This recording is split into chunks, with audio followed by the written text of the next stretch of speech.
নামাজ আদায় করতে হবে।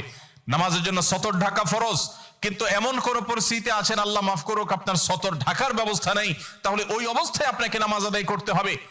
আপনি যদি এমন কোন পরিবেশে থাকেন যেখানে আপনার পবিত্র কাপড় থাকা নামাজের জন্য পূর্ব শর্ত, অথচ আপনার কাছে পবিত্র কোনো কাপড় নাই, তো ইসলাম ওই অবস্থা আপনাকে নামাজ পড়তে বলে।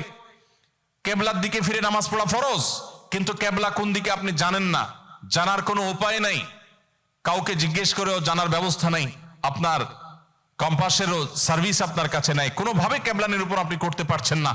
এই রকম পরিস্থিতিতে অনুমান করে এই দিকে কেবলা হতে পারে ধারণা করে সেই দিকে ফিরে নামাজ পড়তে হবে, তারপর আপনাকে নামাজ আদায় করতে হবে।